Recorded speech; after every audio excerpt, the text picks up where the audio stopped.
Des gens comme moi qui ont eu la chance de s'en sortir aussi bien, mais il faut qu'on soit des moteurs. Le 25 septembre 2015, j'ai eu le grand bonheur de rester sur cette terre. J'ai accompagné un cheval dans un paddock qui était un peu nerveux. J'en ai jamais voulu en quart de seconde. C'est juste que voilà, il avait besoin de s'ébrouer, il n'était pas sorti de longtemps. Et il m'a balancé une ruade dans le visage.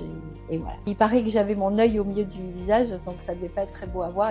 À 1 millimètre près, je pense que le cheval m'éclatait les 2 yeux et je serais non-voyante. Et que le lendemain, quand je suis partie me faire opérer, moi je voulais continuer à voir grandir ma fille, à l'accompagner, à être avec ma famille. Voilà, ça c'était essentiel.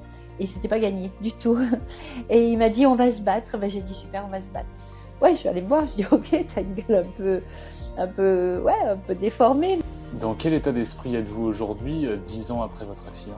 Ben, encore plus énergique qu'avant. Donc je me trouve dans cet état d'esprit de accroche-toi et ouvre de plus en plus la porte. Si vous deviez dire quelque chose aux personnes qui ont perdu espoir, que ce soit pour des accidents qui leur sont arrivés ou tout simplement la vie qui fait son œuvre, qu'est-ce que vous leur diriez? Pour commencer, se tourner vers les autres. La deuxième, c'est de relativiser toujours, alors c'est facile à dire, mais c'est de se dire, bah ouais, ok, nous, il nous est arrivé ça, mais qu'est-ce qu'il arrive autour?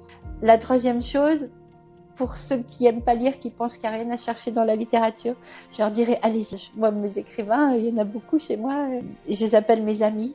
Parce que de temps en temps, on va chercher un bout sur Saint-Exupéry, évidemment, sur Zweig, sur tout ce qu'on veut, sur Proust, que vous en parliez. Je pense qu'il y a des belles nourritures terrestres dans la vie. C'était ça la résidence, c'est de faire quelque chose de son malheur, le transformer et en faire une œuvre. Alors, pas forcément une œuvre d'art, j'ai pas du tout cette prétention, mais une œuvre de vie.